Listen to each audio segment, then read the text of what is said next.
dia. Na aula de hoje nós vamos falar sobre reatância capacitiva. Na corrente contínua, um capacitor atua como um armazenador de energia elétrica.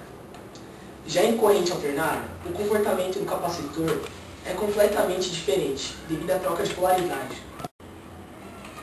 Portanto, nós iremos falar sobre o comportamento do capacitor nas oscilações em circuitos de corrente alternada. Funcionamento em corrente alternada. Os capacitores despolarizados podem funcionar em corrente alternada porque cada uma de suas armaduras pode receber potencial positivo como negativo. Quando um capacitor é conectado a uma fonte de corrente alternada, a troca sucessiva de polaridade da tensão é aplicada às armaduras do capacitor. A armadura que recebe potencial positivo entrega elétrons à fonte e a armadura que está ligada ao negativo recebe elétrons. Com a troca sucessiva da polaridade, uma mesma armadura, durante um semiciclo, recebe elétrons da fonte e no outro devolve elétrons para a fonte. Portanto, existe um movimento de elétrons, ora entrando, ora saindo da armadura. Embora as cargas elétricas não passem de uma armadura do capacitor para outra, porque entre elas há um dielétrico que é um isolante elétrico.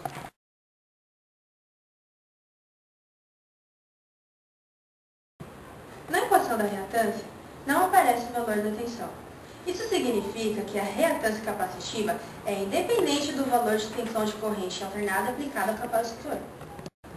A tensão corrente alternada aplicada ao capacitor influencia apenas na intensidade da corrente alternada circulante no circuito. Quando o capacitor é conectado a uma fonte de corrente alternada, estabelece um circuito elétrico. Nesses circuitos estão envolvidos três valores: tensão aplicada, reatância capacitiva e corrente circulante. Esses três valores estão relacionados entre si nos circuitos de corrente alternada da mesma forma que nos circuitos de corrente contínua, através da lei de Ohm. Na expressão, Vc é a tensão no capacitor, I é a corrente no circuito e Xc é a reatância capacitiva.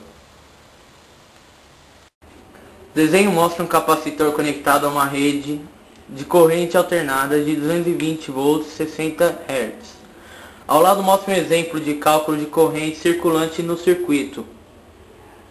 Os valores de V e I são eficazes, ou seja, indicado por um voltímetro e um miliamperímetro conectado ao circuito. Determinação experimental da capacitância de um capacitor. Quando a capacitância de um capacitor é polarizado, é possível determiná-lo por um processo experimental. Aplicando-se o capacitor a uma fonte de corrente alternada com tensão e frequência conhecidos e medindo-se a corrente com um amperímetro de corrente alternada. O valor da tensão de pico da corrente alternada aplicada deve ser inferior à tensão de trabalho do capacitor. O valor da reatância capacitiva é determinado por tensão sobre corrente. E a capacitância é obtida através dessa equação. Reatância capacitiva é igual a 1 dividido por 2 vezes π vezes frequência vezes capacitância. E isolando a capacitância. Capacitância é igual a 1 dividido por 2π vezes frequência vezes reatância capacitiva.